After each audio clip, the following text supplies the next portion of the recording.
What is up, ladies and gentlemen? For the fourth week in a row now, or I guess 3 weeks in a Behind the Glass, despite the fact we say every show it starts with a 2-minute warning, despite the fact that in the text message chat, Earl and G. Bush said they'd be ready to go at the 2-minute warning. The 2-minute warning is here, and neither Earl or G. Bush is here to celebrate what is about to be a colossal Browns win, a complete and utter total domination of the Tennessee Titans.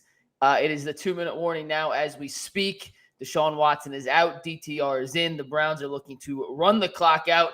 And in a minute, Anthony, we got 200 people in here already. How are you doing, my friend? Thank you for being on time. Yeah. The fact you are not supposed to even be with us today. I appreciate you joining us. And before we get into the show, what's up, my man? Hey, back in the W column, guys. And I just got to say one thing real quick. I apologize for the dog barking. And two, I did not expect Jerome Ford to be my best fantasy running back this week. But here we are. Yeah, I mean, we'll talk about all the stuff in the games. He didn't even run the ball particularly well. Offensively, it was Deshaun Watson's best performance to date in a Cleveland Browns uniform. Unquestionably, defensively, my, oh my, I'm not quite sure there are enough adjectives in the English language to describe how well Jim Schwartz's unit is playing thus far this season. The Tennessee Titans offense might have been the Remember the Titans offense from a fictional Disney movie. That's how putrid they were today against the Browns. You got to remember, too, Anthony, the 3 points that Tennessee scored came off a turnover by the Browns. Tennessee didn't even get a first down. Yeah. It just happened to be in scoring range when it happened. And look who decided to join the show late as usual. Earl is connecting his mic. He will be in here. But Earl will join us here momentarily. G. Bush, we'll find out when he gets here. I sent the link out at halftime. There should be no questions on where to be.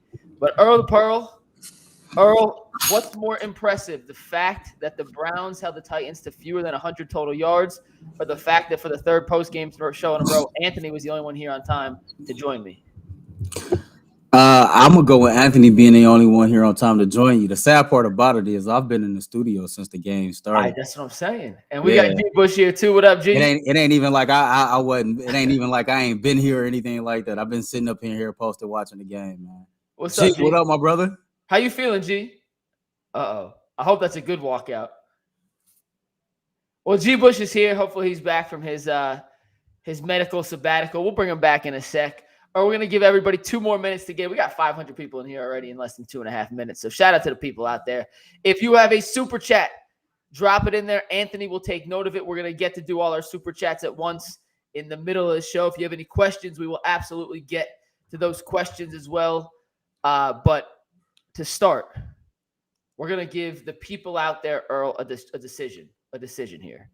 We want to start with Deshaun Watson or the defense. If you want us to start with Deshaun Watson, drop a 1 in the chat. If you want us to start with the defense, drop a 2 in the chat. The more 1s or 2s we get, we're going to determine how we start this post-game show. A 1 for Deshaun Watson, a 2 for the defense. We will talk about both. I promise you, it is just whatever you want us to leave with. I see some 1s, some 2s. I'm seeing more 1s than 2s so far. We'll give another 30 seconds. But it looks like Deshaun Watson is going to be where we begin this post-game show. G. Bush. Let's bring G back in here. G's frozen. I guess there's no G. Trying again. Still no G. All right. Well, then, Anthony and Earl, let me start with this. I will pass it off to you guys. We have been asking for a Deshaun Watson quasi-breakout game.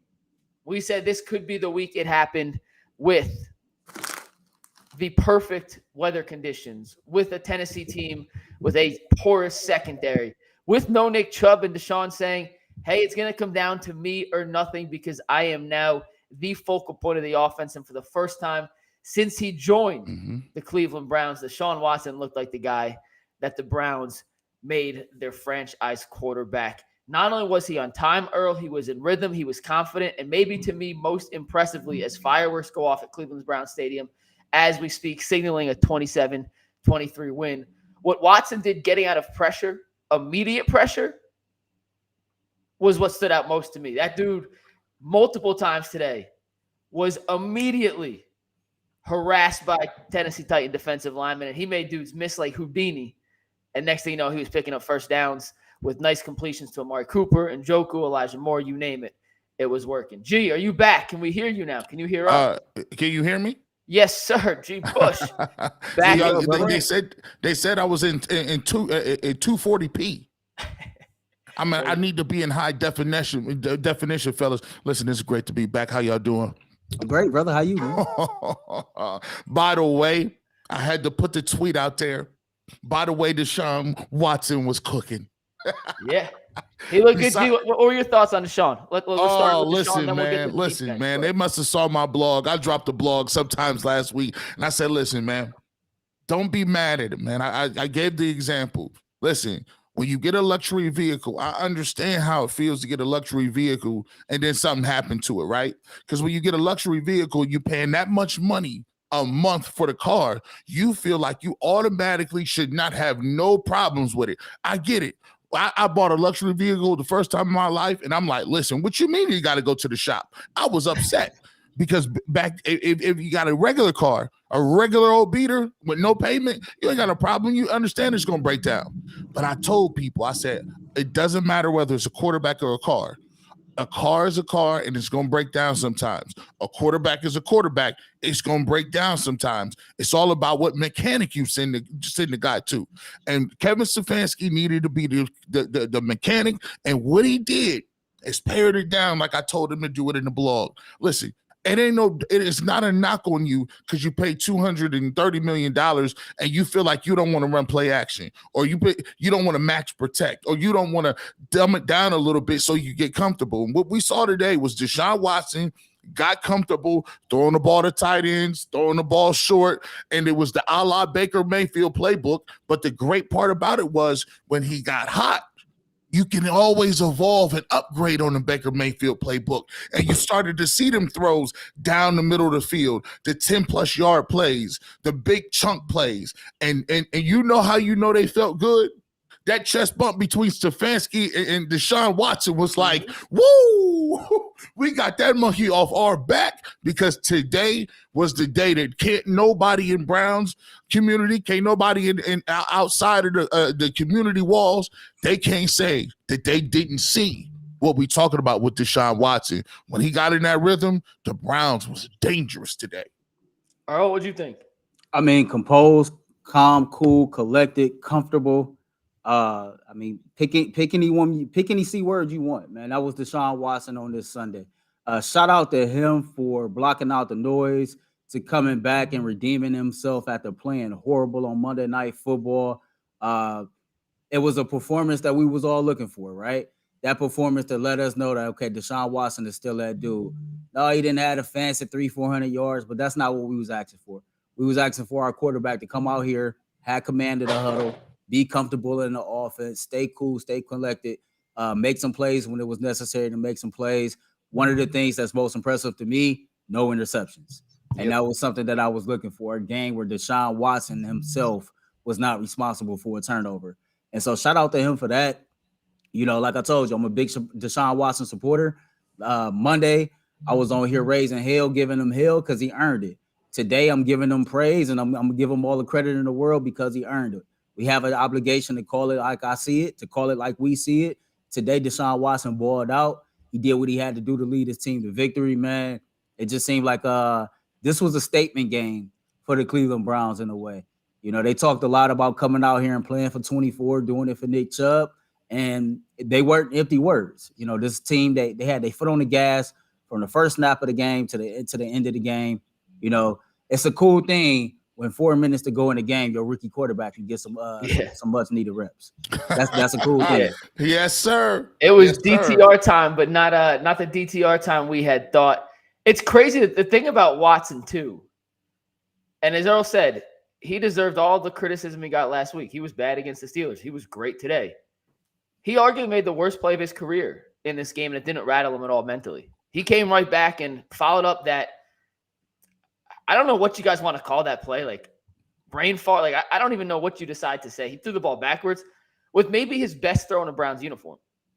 Like legitimately, the very next throw. Now it was pass interference. Cooper didn't catch it. He drew a 30-yard penalty. But they went from second and like 31 to first down in field goal territory. The fact that he was able to collect himself immediately after that, because with everything that's happened in the last 8 games with Deshaun Watson here. A play like that, the stadium booed him like crazy.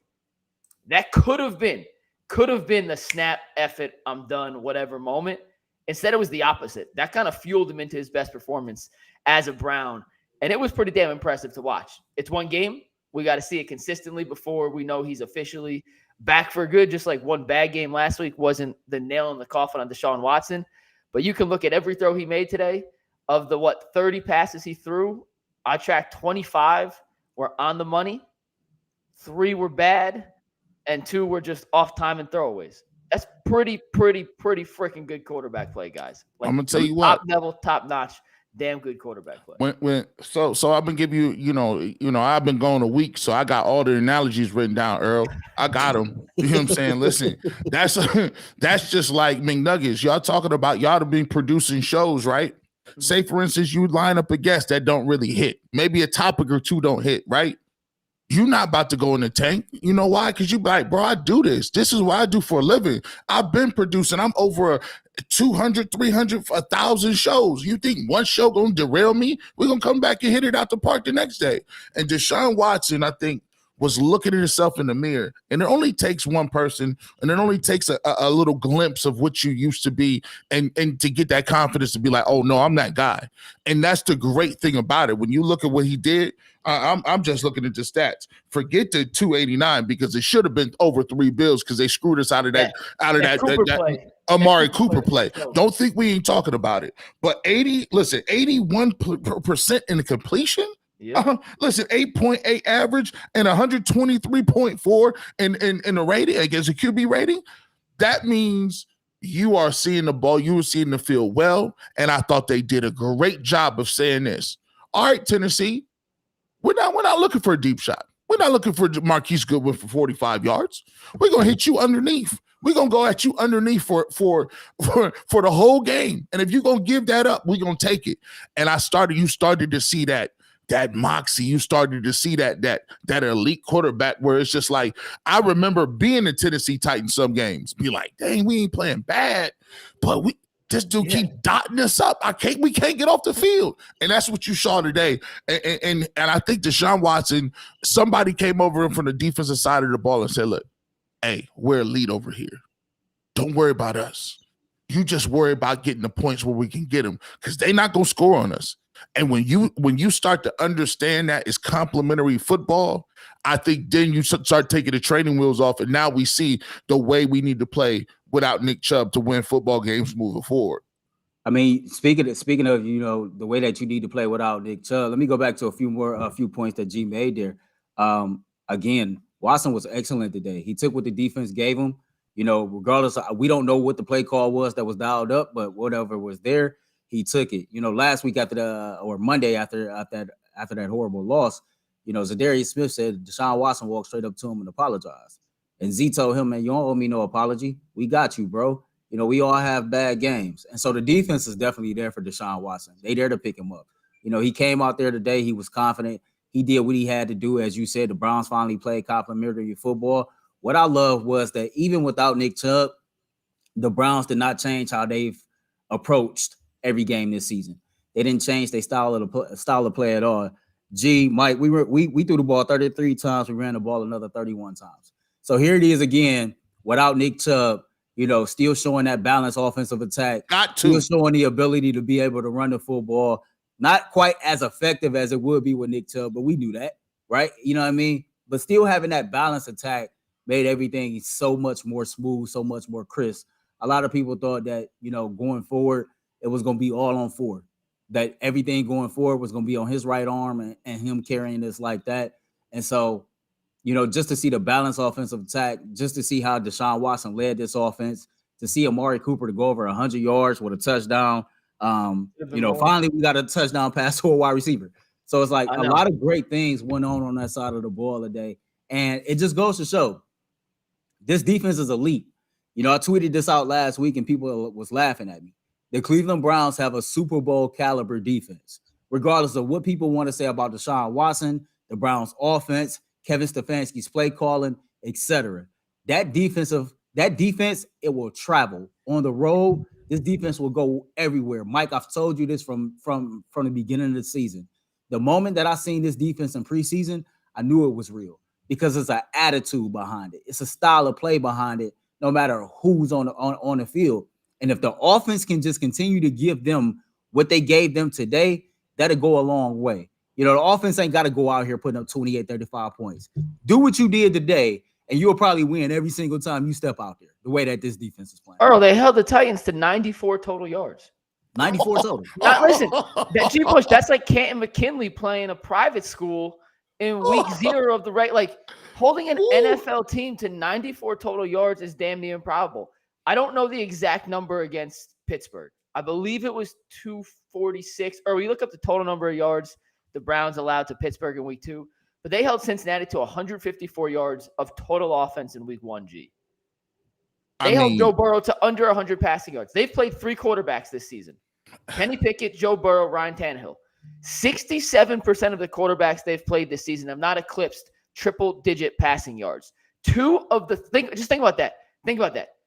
2 of the 3 quarterbacks they've played have not eclipsed 100 passing yards. Man, think of that. And take out if against Pittsburgh, if you take out Kenny Pickett's 71-yard pass to George Pickens, which I know, listen, you can't take a play out. I get it.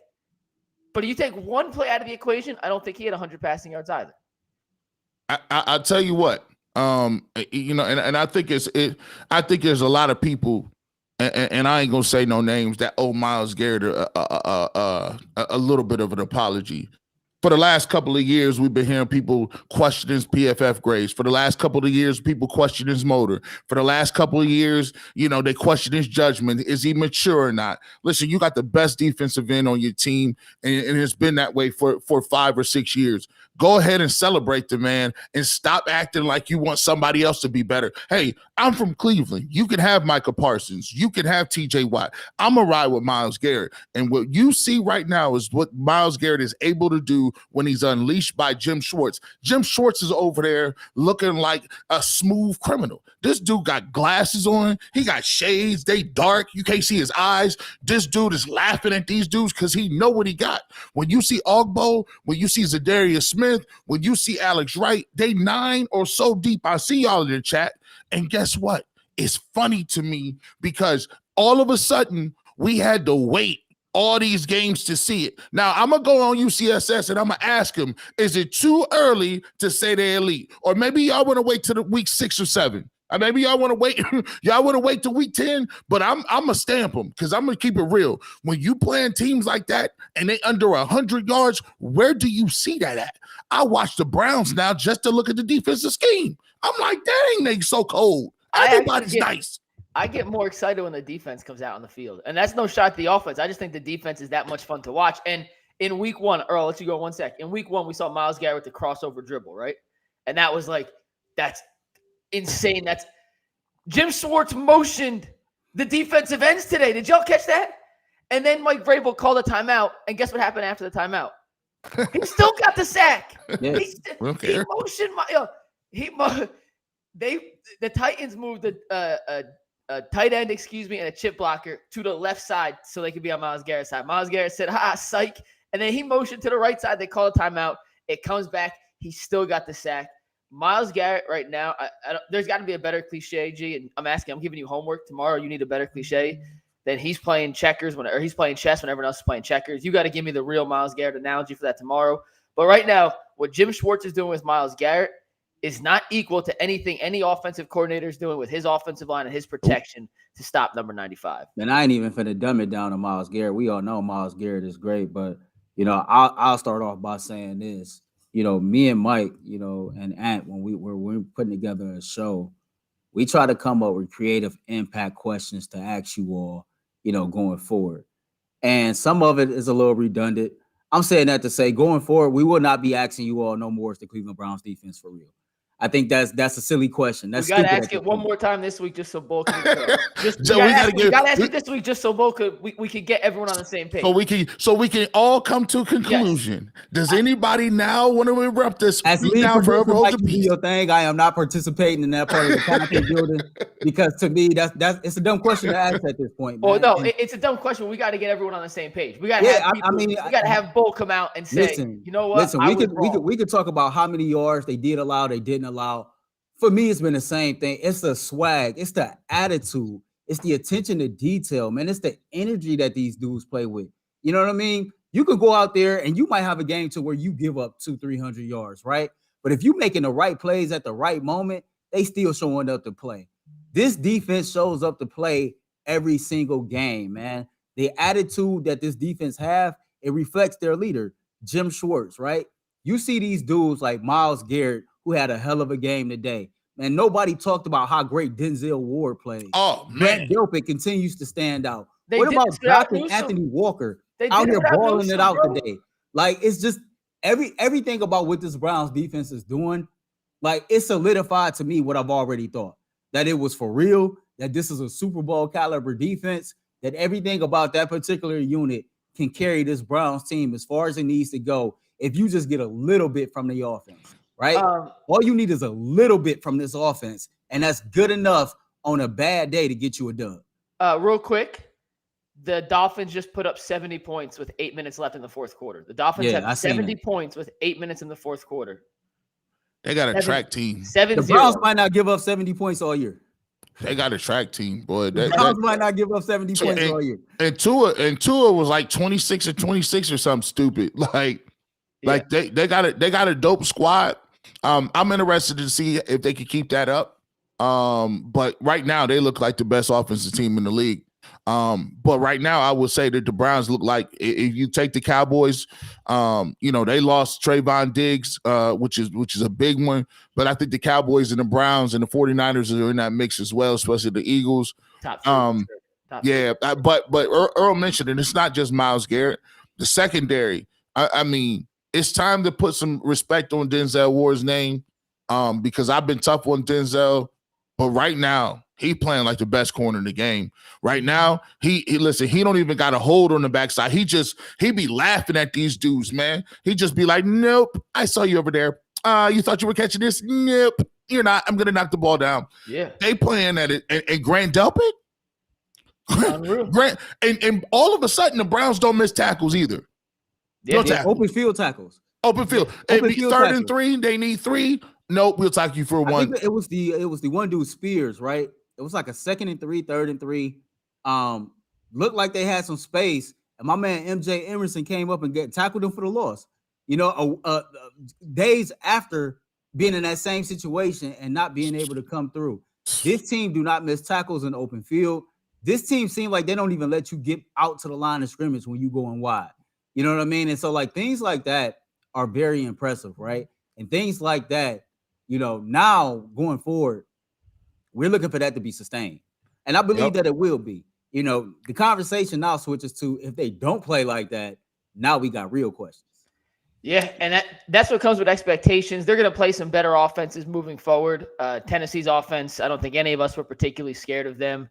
Pittsburgh's offense, we did a whole topic on, does anyone on Pittsburgh scare you? There was some inclement weather against the Bengals, but all those excuses be damned. This Browns defense is legit start to finish. And just to put a little context to what they've done and try to give everybody a little better understanding of why it's working, is they're able to generate pressure because they have so many damn good pass rushers that the guys in the secondary can be more aggressive. They can be more physical off the line of scrimmage. They could try and jump routes because they know if the quarterback doesn't get out or release the ball in a 1.5 seconds, 2 seconds tops, he's getting hit.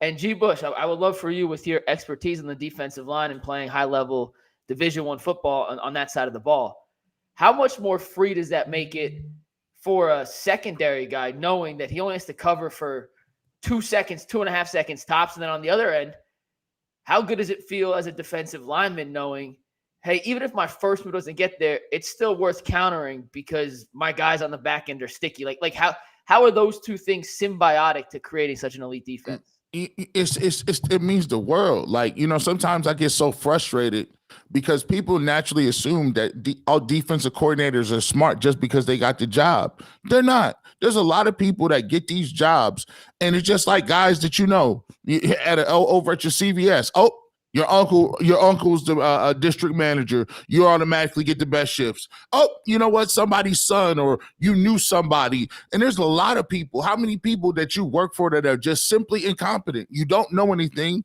You're fresh out of college, but you telling somebody who's done it for 40 years how to do it. I don't be respecting it. When you see Jim Schwartz, what he does is says, look, I'm freeing everybody up. Don't even worry about that. I want plays. And you know what I respect about him so much? He said, I'm going to make it punitive if you don't celebrate after the sack. I need everybody celebrating. I said, that blows my mind. How many coaches do we know? Stay in your gap, have integrity, and then act like you've been there before. What? Like you don't like players don't like that. Don't y'all get it by now? We want to be fun. We want to have fun playing the game of football. We want to have energy. To have energy and play with effort, you have to like your guys who you playing with, and you gotta be able to say, listen, I want to get sacks too. Them guys back there, they want to get interceptions and picks too. Look at the stuff he's been innovative with. They put defensive linemen in motion. You know how fun that is? That's so sweet. You see how sweet that? Listen, it made me feel like I could go out and rush the passer 3 or 4 more times and then die because I only got about 3 more plays in my life, period. Like, these is life reps. Like, if I get 3 plays, I'm dead. You got to put me to rest. But that is why Myles Garrett is playing so enthusiastic. The secondary is playing enthusiastic. And that's why you see Jim Short sometimes chuckling over there, because he knows y'all don't got a shot. Y'all don't got a shot in hell in here, bro. Y'all just don't. Love it. I just think it was something about this day, man, that, you know, Tennessee didn't have a shot at all. And it's our job to come out here and analyze this game and give our talking points, man. But to me, man, the reality of it is real simple. It was this. You know, Jason talked about the attitude, the emotions of those dudes in the locker room Monday night after Nick Chubb went down. We heard from countless players all week long, you know, just wanting to talk about Nick Chubb. Grant Delpit is doing this press conference the other day, and he like, nah, I need to talk about Chubb. To me, it wasn't all talk. It was for real. You know, they felt that loss, like it's hard to explain. It's almost like they felt it in their soul, so to speak, right? And they came out there, man, and they epitomized everything that Nick Chubb is, right? They left everything out on the field. They played 0 games with anybody. They came out focused. They came out ready to play. They came out willing to do whatever they could to get that dub. You know, to see your brother, the best player on his team, arguably, go down the way that he go down, and to see how dejected that this team was after that happened, and just to see the mantra being the same all week long, man. Go win for 24. Like, that's something that, to me, that gave the Titans no chance. I'm just being totally honest. Like, that gave the Titans no chance, man. We won that game 27-3. The difference is 24. Today is the 24th, man. Ironically, today is my late father's birthday. He would have been 62. Got the dub for him too, man. So, like, to me, I think it was like an emotional emotional charge that went into this whole game. That, like, we can analyze this however we want to. Tennessee had no shot, man, because they did this for 24. That's the bottom line. We asked on Friday, what does doing it for Chubb, what does playing for Nick Chubb look like? Myles Garrett said he would not let Nick Chubb's loss go in vain. And I put it out on Twitter. You guys have been watching the Browns more close than I have for longer, but I don't think I can remember a better half of football from any defensive player I've ever seen than Myles Garrett in the first half. Like, if you guys can think of a better half that he's ever played, some people said the first half of the Chicago game a few years back. I have to go back and look at it. I think he had 3 sacks in that half. But Myles Garrett had the sack to end the half that stopped Tennessee from getting a field goal. He had the half sack with Ogbo earlier. He had the sack and the pressure on the first drive of the game. He had a run stuff on Derrick Henry on his first carry. It was, in my mind, almost impossible for Myles Garrett to play any better. Earl, I got a question for you real quick, and we're not going to make a big deal out of this because it had no impact on the outcome of the game. Mm-hmm. The refs screwed Amari Cooper and Deshaun Watson there. plain flat point blank period. They screwed Amari Cooper. He did not step out of bounds. He was not close. The reason the whistle was blown was, according to Gene Steratore on the broadcast, the referee thought Cooper had stepped out prior to making the catch, came back in, and that would have been illegal touching, blew the play dead. It turns out Cooper never stepped out before, never stepped out after, and whether or not he would have scored, we don't know. He would have to beat another defender, but he certainly would have picked up another 20, 25 yards at a minimum. That play was so damn stupid. I don't know why blow the whistle in the first place? Because you can always go back and reverse the call, but once the whistle's blown, you can't then resume play after. You know what I mean? Hey, G, I'm about to preach to McNuggets, man. Please feel free to back me up on this. Mike, here's the situation here in Cleveland, man. This has been the case, right? For whatever reason, the Cleveland Browns are always on the wrong side of a whistle when it comes to plays that we bookmark as far as rules that needs to be changed at the end of the season when they talk about rule changes for the next year. And what I appreciate about this particular Sunday, in times in the past, a blown call of that magnitude that takes points off the board, that would have mentally disrupted the Cleveland Browns. That would have threw the Cleveland Browns off their game in many moments in the past, and ultimately probably could have cost us a win. There's been plenty of times in the past that we could have been up here talking about a game that we'd have lost by 4 points, and we can go back and point to a missed call by a referee that would have cost us. But on this particular Sunday, man, I seen the Cleveland Browns team that was poised, that was focused on their task at hand. They didn't give a damn about a missed call and didn't let that missed call be the reason why they didn't go out here, handle business, and get this dub. You can't miss calls like that. You know, I think that the penalties for referees who miss calls like that need to be a little bit more severe than what they currently are. If this was not week 3, if this was wild card weekend and you missed a call like that, and that could have possibly cost this team the game, then that should have possibly cost you your job.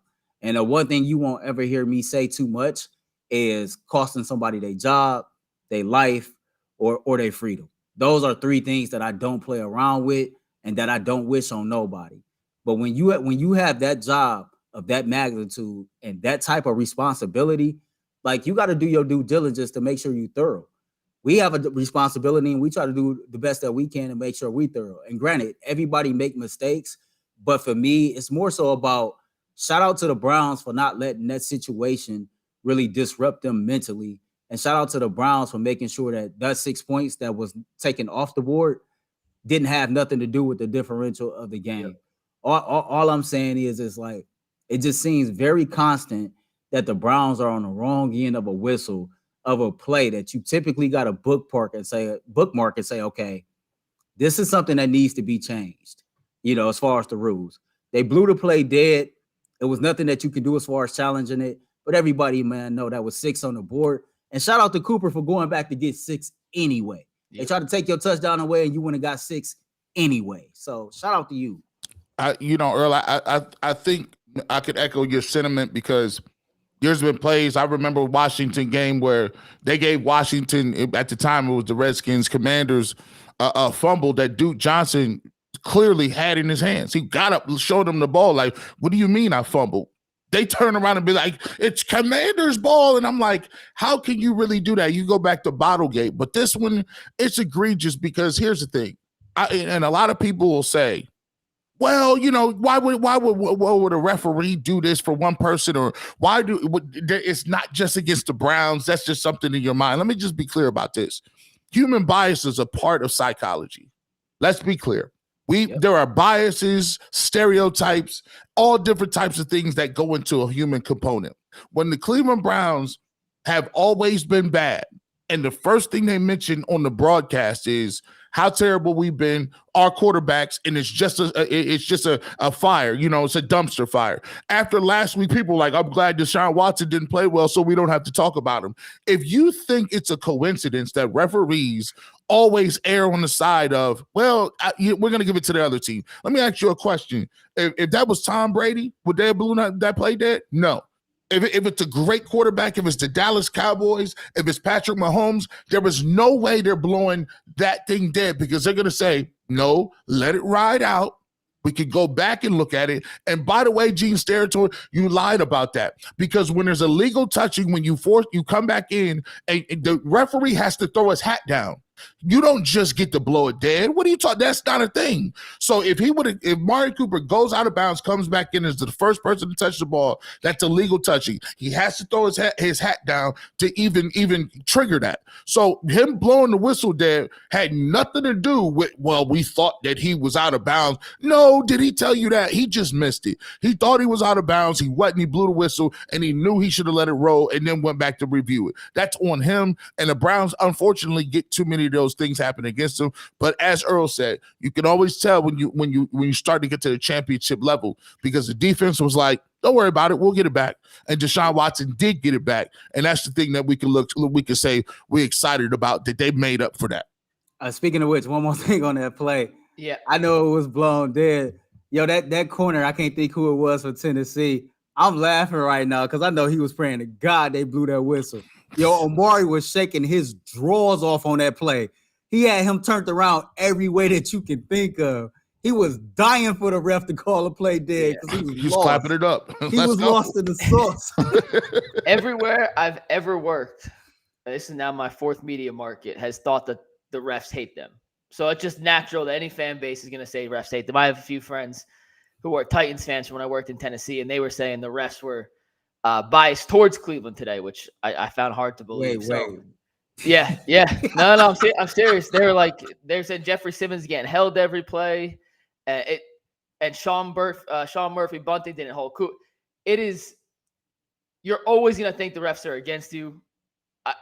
Who's to say if they would have called that for Tom Brady? Like who the hell knows? All I know, it was a terrible call. Whether they thought it was illegal touching, whether they thought he stepped out, it was an abomination, and it's pretty damn sad that a play like that, where we have 7,000 cameras on the field. We have a camera in the damn pylon that could zoom. We have a camera that zooms in the pylon, yet we can't figure out in live time, like, if someone steps on an actual sideline or not. Like, it's just a joke.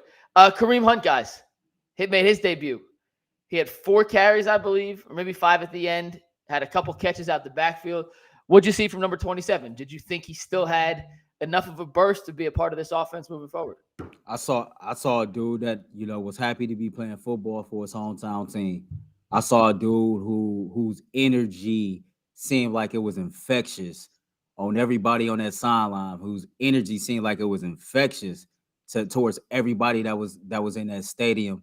We can look at the numbers all day long. We can look at the box sheet all day long, but what he brings and just the inspiration and motivational factor, like, it was all out there. This is a dude who, again, back to the Chubb factor, great friends from Nick Chubb, somebody who felt that loss significantly.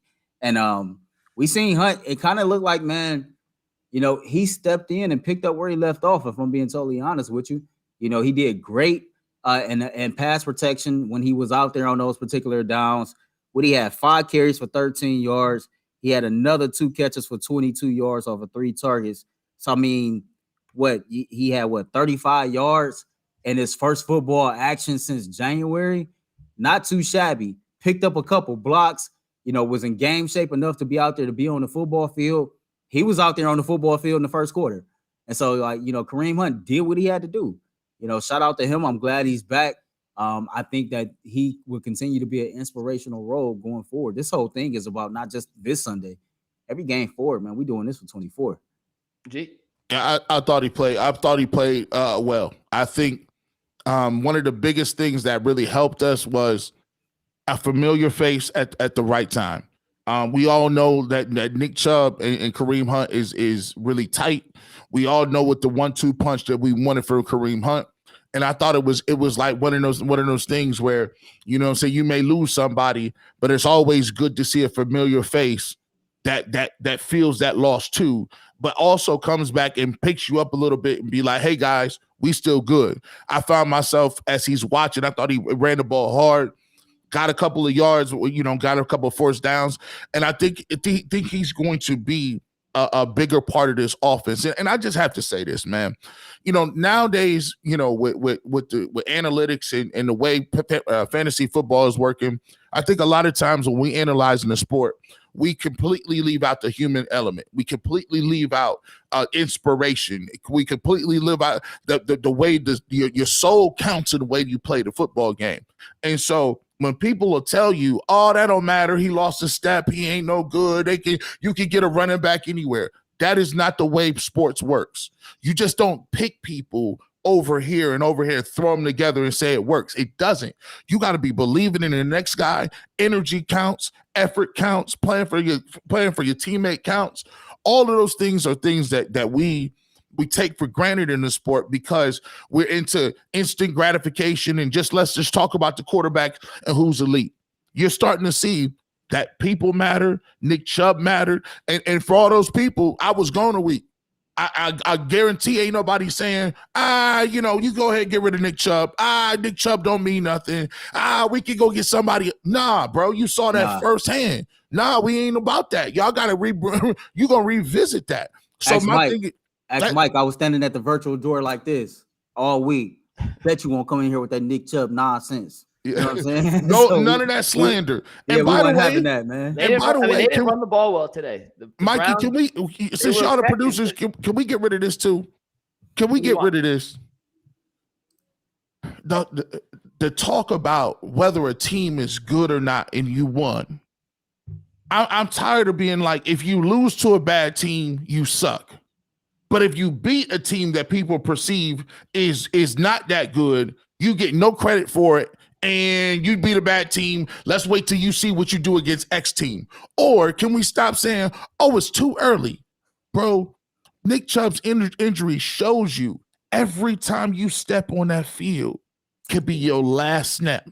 Yeah. So don't tell me about it was early. It wasn't too early for him to lose his knee for the year. Early don't count no more. These is games we counting and we about to win them. We trying to win them. That's what it's about. If we going off that metric, man, Jacksonville sucked too then. Because they got their butts handed to them today. There's only 17 games in a season. Not one counts more than any other. It's not Major League Baseball. You play 162, you lose a couple in the middle, whatever. You have 158 to get back. There's only 17 games. Like, that's it. 6 are division games. You have 11 non-division games.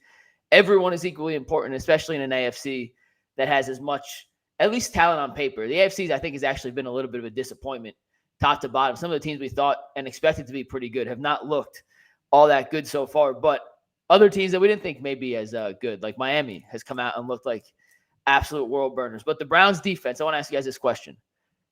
We've seen 2.5 weeks of football. There's still a few games left to go.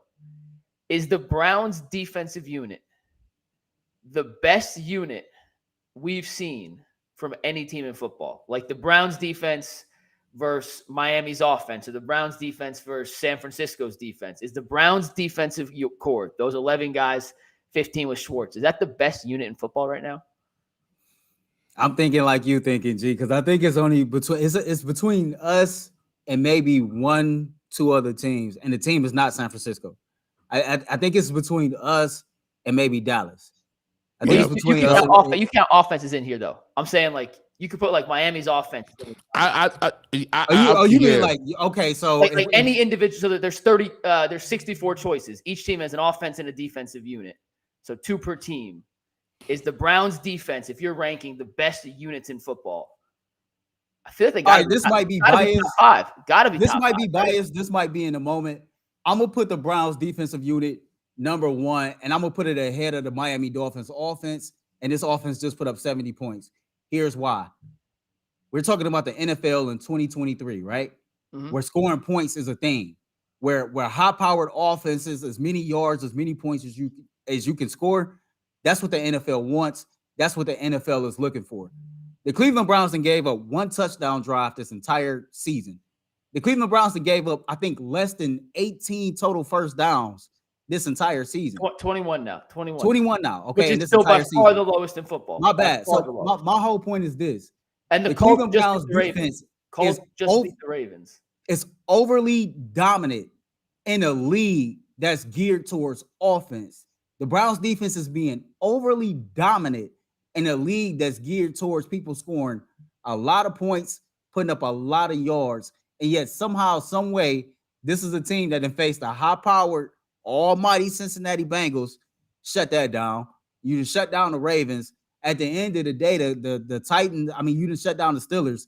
At the end of the day, the Titans offense is not world beaters, but we all know Derrick Henry, he can beat you by himself. And you shut them down as well. So it might be a little emotional, it might be a little biased in the moment, but I will rank the Browns defense number 1. I will put the Miami Dolphins offensive unit number 2.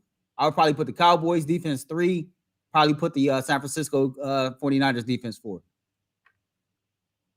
It's hard to right now, I'm gonna go with the Browns.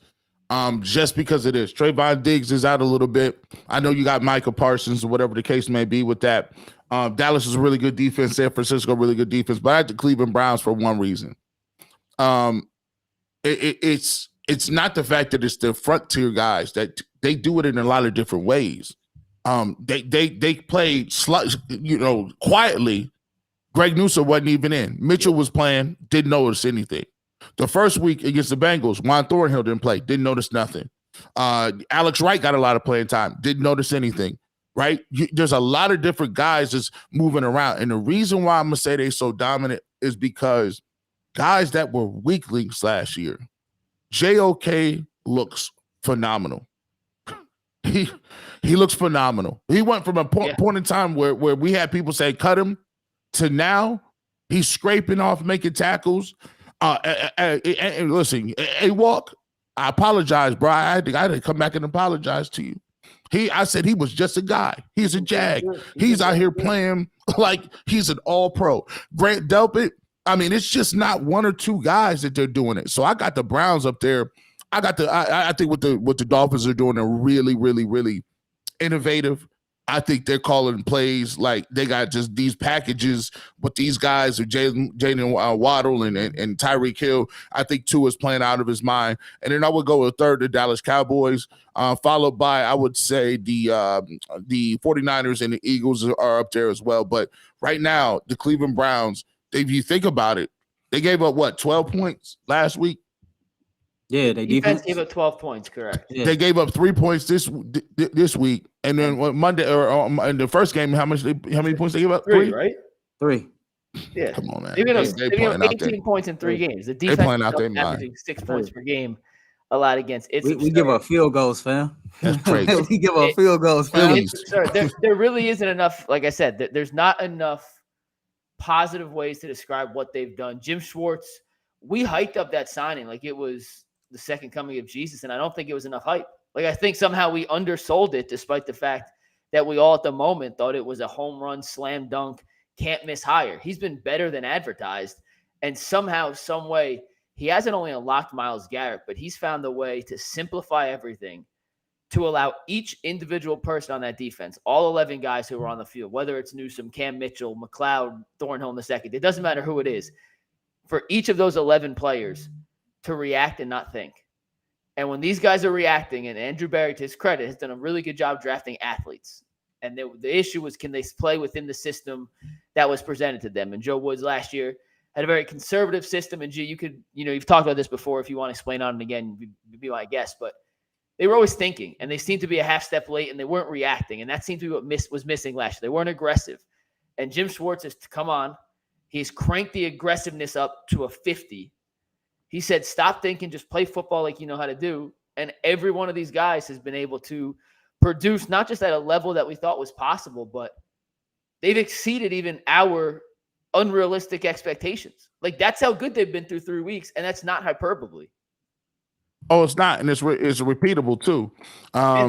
So that's why I'm very anti. This is early on in the season. This is, if you go back and just watch football, you're a student in the game, you understand the two things that really travel is defense, special teams, effort, and the run game. Those things you can do that whether it's you in Miami and it's 90 degrees, or you in North Dakota and you're playing a JV game on a Tuesday night. That travels everywhere. And if you can consistently get that done, and what's more impressive was it was a heartbreaking loss to the Steelers. A lot of people was down on Deshaun Watson. You lose your best player, Nick Chubb. You couldn't muster any points, and the defense played lights out, and you still lost that game in front of a national audience. The hardest thing to do as a player is to come back into that locker room and to start coming back. And on Monday, people don't get it. They'll give you Monday off. You get back to work on Tuesday. You got meetings. You got to lift weights. You got a padded practice coming up on Wednesday. You beat up a little bit. You already, your morale is down. It's so hard to come back and be focused and ready to play that very next week. And I was scared of this game, to be honest with you, because Tennessee has a great defense themselves. Tennessee plays great on defense. They got ball players. So when I look over the last 17 games, so the last 15 of last season, the first 2 of this season, no team has been more successful at stopping the run than the Tennessee Titans. Over a 17-game stretch from the beginning of last year, week 3 until now, no team in NFL history has had a higher success rate against the run than the Titans. And today, which is what I think makes Deshaun Watson's performance so impressive, the Browns averaged 2.8 yards per carry. Yep. That's it. Like, they ran the ball, and I give credit to Stefanski for continuing to try and run the ball. But they weren't effective running the ball at all. 2.8 yards per carry is abysmal. It's horrible. But guess what? That when you stick to it, and this is what I was saying when I was telling you, I put the blog, I said, they need to go back to the Baker Mayfield playbook. And people was like, oh my gosh, G. Bush, I can't believe you mentioned it. Listen, when I be saying stuff, I don't be saying it to get no rise out of y'all. I'm just talking about what it is, what Earl does. I just try to let y'all know, look, the playbook that they ran with Baker Mayfield can work for Deshaun Watson, because Deshaun Watson is an upgrade skill set wise over everything Baker could do. If Baker was a little too short and he get balls knocked down into the line of scrimmage, guess what? Deshaun Watson is taller. He's more rugged. If it's Baker Mayfield, they didn't have the mobility. Deshaun Watson has that. He has better accuracy. So some of the things that we couldn't do in that playbook, which is paring it down, running play action, would get stagnant after a while because they would load the box and make you make those elite throws. What I mean by is start incrementally, work some of the little passing games, take some of the gimmies that they want to give you, especially if they're in zone coverage or cover 3, and continue to work the ball up the field and sustain drives. What you can do with that is you can help your offense by 2 things. One, you don't need big, huge, over-the-top chunk plays, because I said you don't have receivers like that. Amari Cooper is great and catching the ball in space and doing things. And Elijah, they don't have a really big deep threat that helps them out there. And then the second thing is this is unrefutable. We'll talk about this Monday. When you run the offense like that, you help your offensive linemen out. You don't have those crazy rushes. Now those guys can't pin them ears back. Now they don't know if it's run, if it's screen, if it's pass. And today there is it is not a aberration that Jed Wills looked better, DeJuan Jones looked good. There was not all that pass rush up front because you mixed it up. When you mix it up like that, that's the offensive lineman's best friend. So for me, G, and this is just my opinion of it, I don't even necessarily know if it's a Baker Mayfield offense, man. And I'm going to be honest with everybody. I don't know what y'all seen, but for me, I was the only one who felt like Kevin Stefanski and his play calling was not the issue last week. I thought it was the execution of what was being called. And here we are again. It didn't look like the play calling was all that different from some of the plays that we seen last week or in week 1. The biggest difference is the team went out there and they executed what was called. I think that sometimes, man, Kevin Stefanski gets a bad rep. Listen, not every play caller is going to call the most accurate play 100% of the time. Can he be better in certain situations? Absolutely, man. But that's any play caller across the league. To me, when the Cleveland Browns players go out there and execute what's being called on either side of the football, you see this team have success. When they don't go out there and execute what's being called, all of a sudden Kevin Stefanski is the worst head coach. All of a sudden the play calling is vanilla. All of a sudden he needs to be doing X, Y, and Z. Dude came out throwing tight end screens like he did last week. You know what I mean? The difference was they was executed a little bit better. And so for me, this is what I was saying last week, and we seen it put on display. Man, just go out there and execute. You got all the talent in the world. If you go out there and you execute, I guarantee you, man, with this much talent, you're going to come out victorious. Mike, it's not like that we need Deshaun Watson to throw for 300-400 yards. Nope. It's not like that we need the Cleveland Browns running backs to run for 100-150 yards. All y'all got to do is go out there and play competent offense, execute what your head coach is calling you, trust that you got an elite defense on the other side of the ball, do enough to not lose the game, and I guarantee you the defense will go win you the game every single week. We looked at a lot of the All-22 when we were cutting up Coach Tyvis, and I called you over, Earl and Anthony, and G, you were sick last week, but if a play works, regardless of what the call is, the coach is going to look smart. And if it doesn't work, we're going to be like, that was a terrible play call, without ever seeing what was really the read. Look, like I always go back to the play last year, Deshaun's first game back against Houston. On 4th and 1 or 4th and 2, they bring in Brissett and they try that deep shot. If that worked, we're all like, wow, what a great play call. The fact it didn't, it's easy to crush him. And I thought objectively that was a terrible play call. But we play the results game, not the process game. And I think with play calling, it's more of the process of play calling than it is the results, which may not sound fair because football is a results-based game.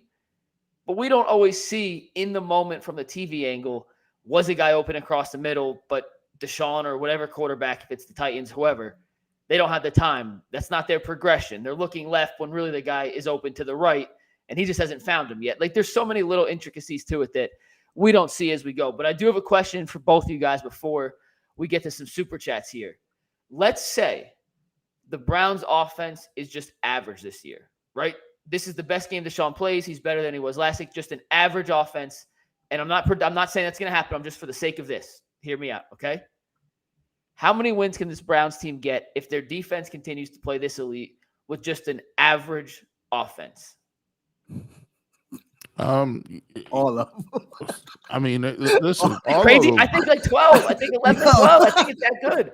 I'm asking to see if I'm crazy or if I'm drunk on Kool-Aid or if it's really I mean, listen, G, I don't know if you know, man. I popped that fruit punch pack. You know what I'm saying? Before we started the the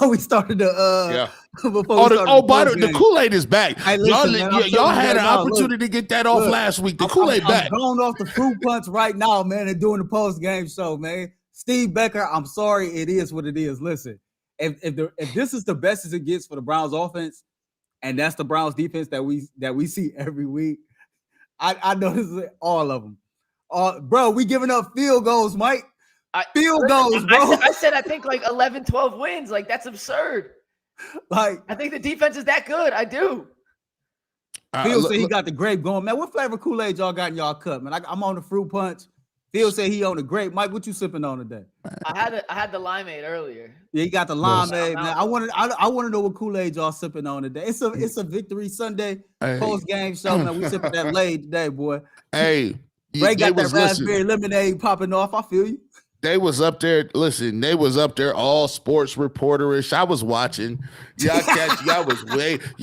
had everything buttoned up all tight.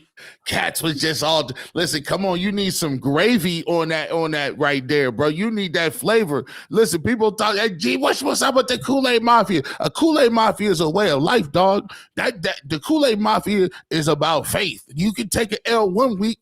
And we right back. Like, what are you talking about? We still rocking and rolling with the Kool-Aid Mafia. I will be back on Monday, and I will be back to talk about, you know what? Because guess what? The Cleveland Browns, if you say they're going to play like that, they got a chance to beat anybody on that schedule.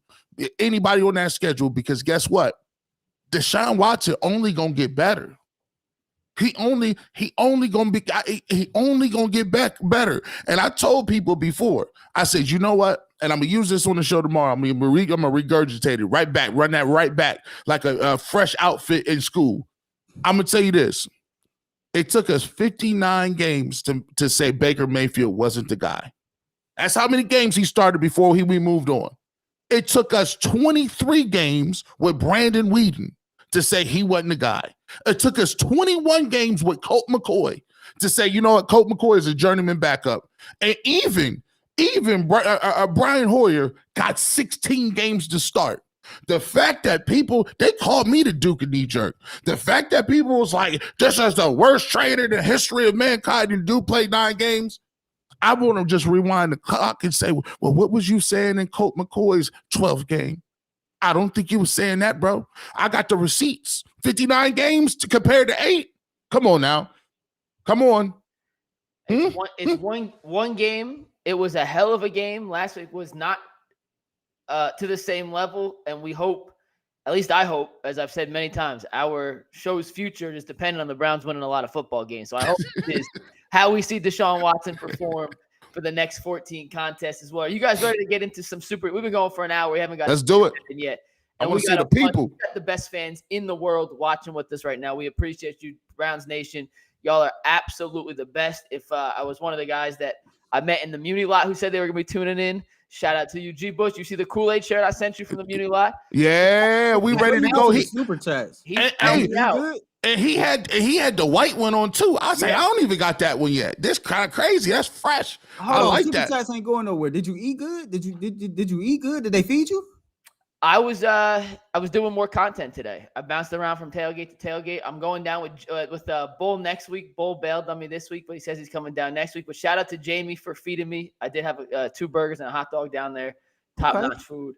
And I gotta text y'all something. I don't know if I can say it on here. Just text I'm gonna text y'all. You can't say it. Did you play the keg bowling game? Did you play? No, I didn't. But I'll tell you the story real quick. So I don't know what tailgate it was. It was on you know how there's 3 lanes in the Muni? Yeah. It was on the one closest to the highway, and they were. That's Section 8 tailgaters, baby. I know exactly where you was. They were bowling with kegs, and if you didn't get any pins, you had to do push-ups. And for Titans fans, they were putting a dildo down right in front of them, making them do push-ups on a dildo, head to apparatus. I don't know how to say it any better, but yeah, it was pretty damn funny. The Muni lot was crazy this morning. We got a bunch of super chats real quick. First one comes from Jeff.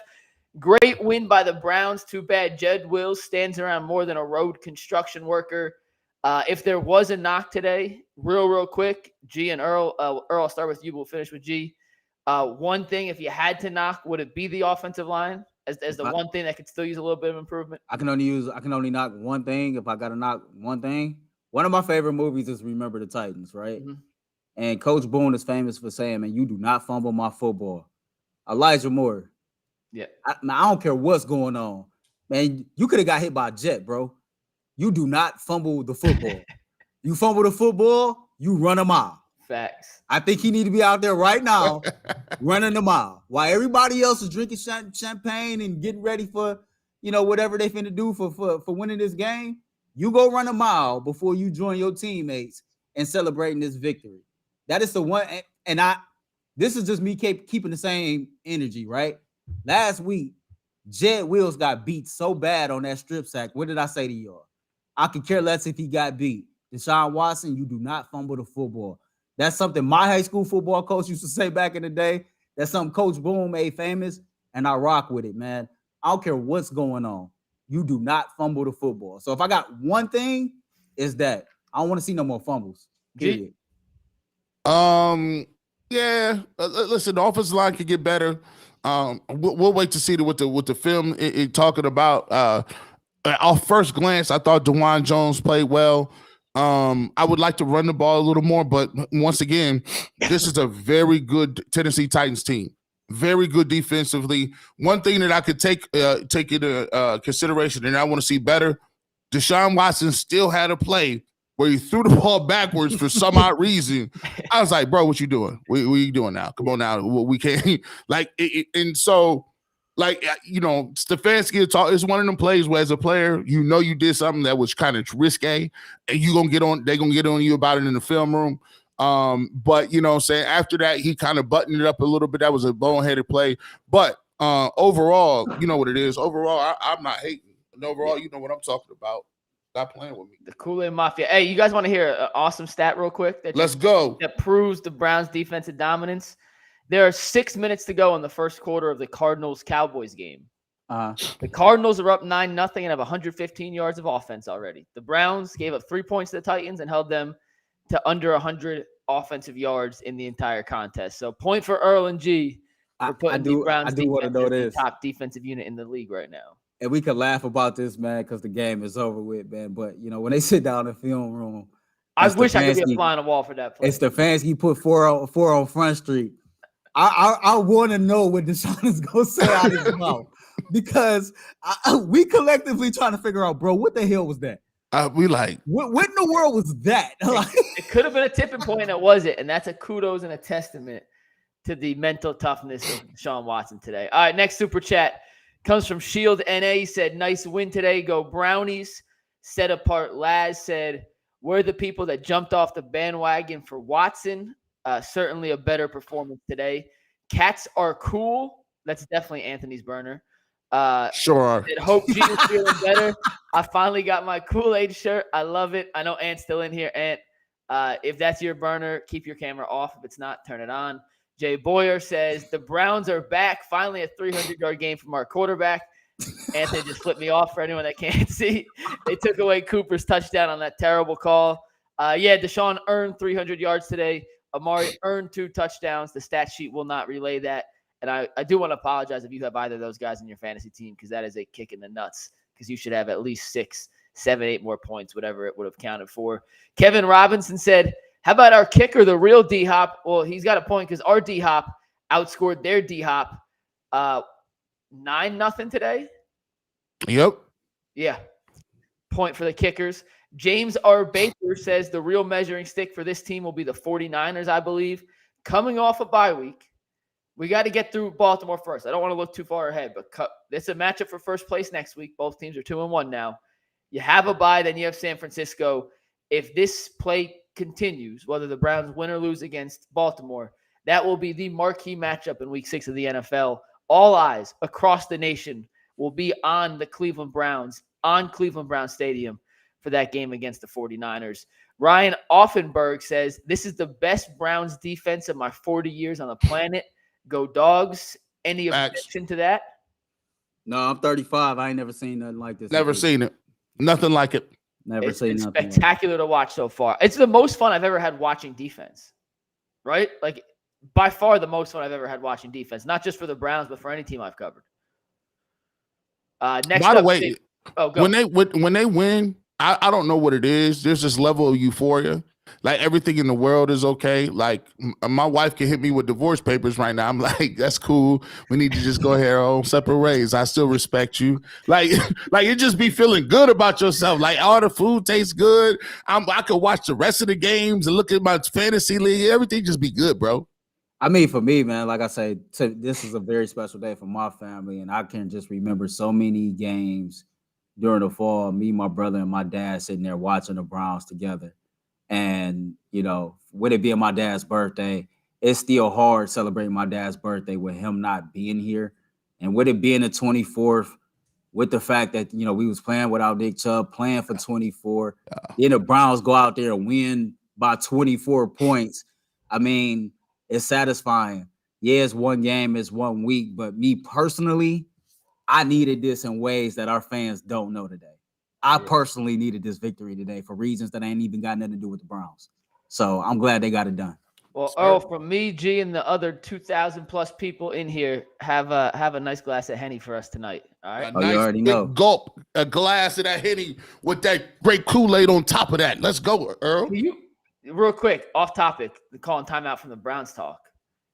Can you use Kool-Aid, the powder, as like an alcoholic mixer? Did I go? Yeah, of course you could. I mean, I guess you could snort it too, like an amphetamine. Well, of course you could, but like is it good? Listen, you got 150 packs in the studio. Like, so I gotta take some home for next week. Is what I'm asking. You actually need sugar to put with that. Like, it ain't. Kool-Aid is not good by itself. That's just flavor. It's like saying, that's like saying, hey, can I eat the ramen noodle salt packets by themselves? I guess you can. Take the chicken and take it to the head, but I don't know if that's gonna work out for you long Take term. the lemonade Kool-Aid packet, right? With the peach Crown Royal. You know what I'm saying? Trust me. That's what I'm thinking. Yeah. Trust me. That might be listen. And my bad, right? I'm over here telling when I'm drinking fruit punch Kool-Aid. I got the red Kool-Aid in the cup. What the hell is red? What the hell is fruit punch? Bad job. It's called red. It's red Kool-Aid. There it is. Bad job out of me, man. Yeah. All right, back to the super chats. Jay Boyer says these next 3 games will take Watson's A game. Our defense is on point. Dog pounded. Next up from Banana Peel Jack Za'Darius has transformed this defensive line. Myles is dominating, and it has been damn fun to watch. Anthony told me to shut up, that Broncos are getting sent to the XFL. Facts. Derek Spinner said Schwartz had them Dion glasses on. He's got an interesting style and unique swag on the sidelines. They was bifocal Deons though. Like they was kind of Benjamin Franklin small though. Like they ain't really wasn't the showstoppers. Like they didn't.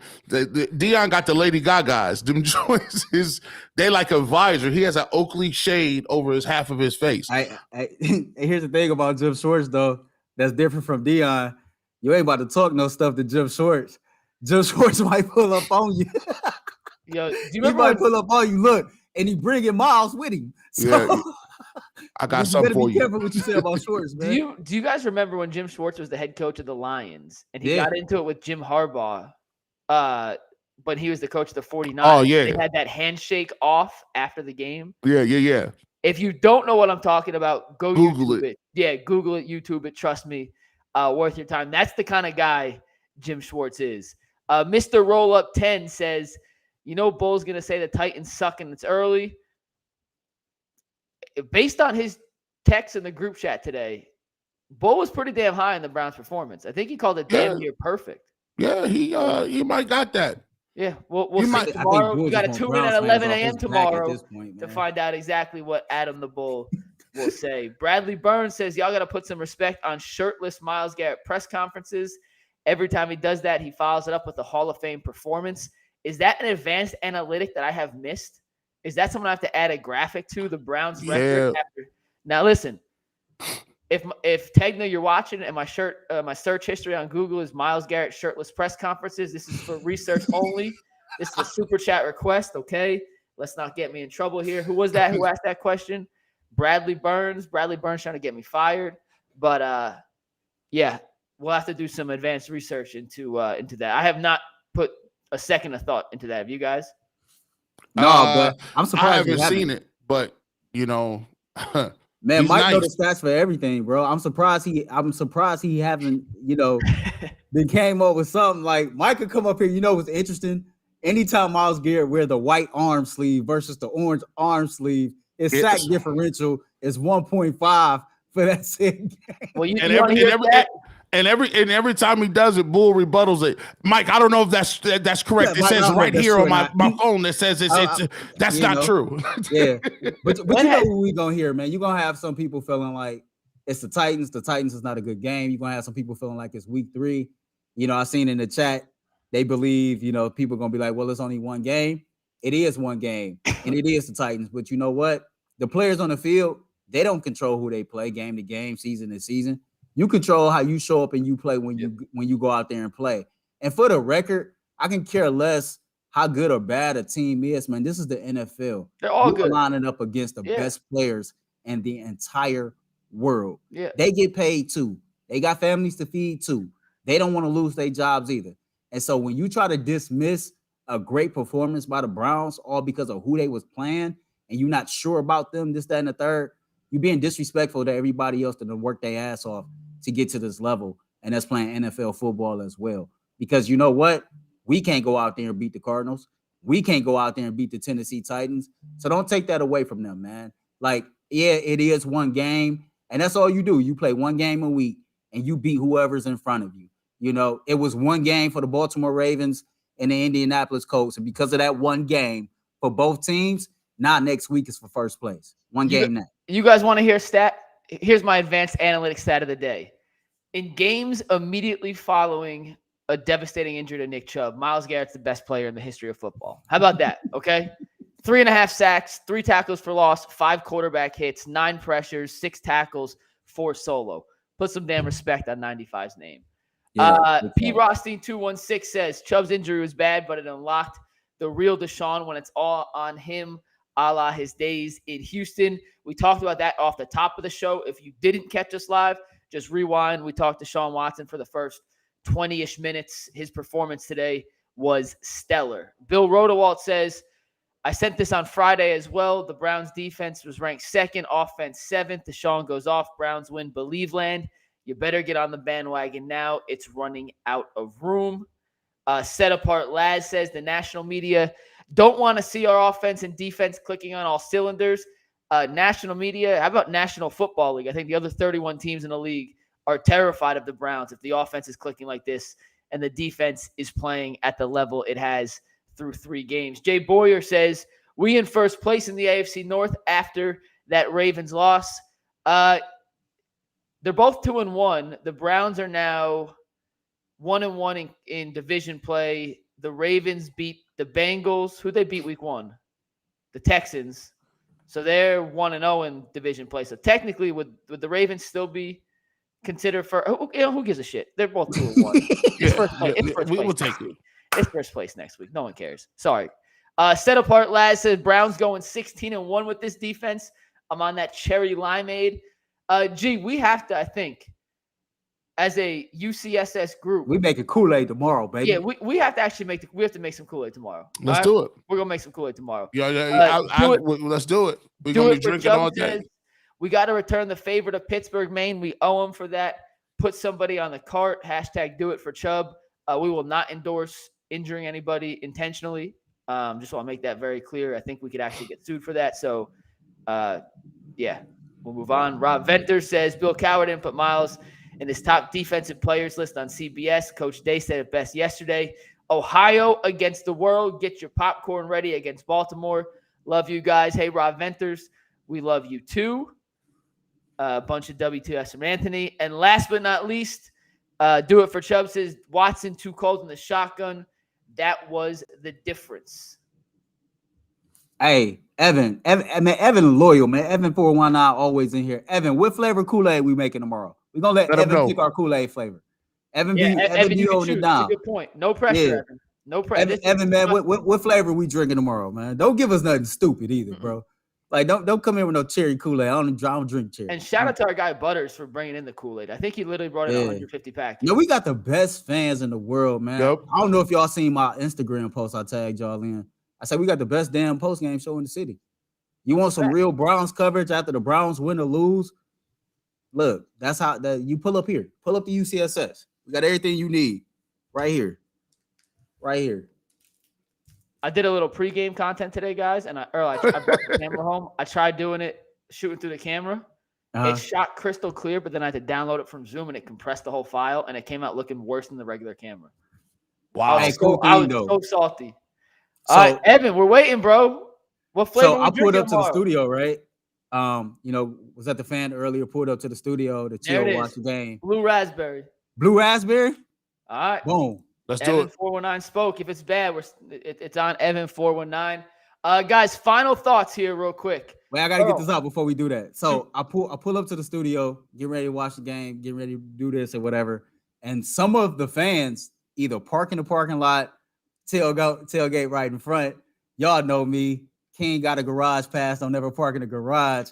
Like I jump out the car and they yelling UCSS, Earl to Pearl, win the post game. Yeah, this was like when I pulled up to the studio today at like around 1 o'clock. Our studio or your other? Our studio. Oh, okay. Our studio. Okay. So yeah, I thought that was dope. Yeah, man, it's a growing movement. I couldn't walk to the Muni lot without getting stopped left and right. It's pretty cool. I appreciate all you guys. Give me your final thought on a game. You got a minute. It's like a final take. We haven't done those in forever on the show. You got 1 minute. Final take on the game. We got a hard out time at 1:21 on the clock.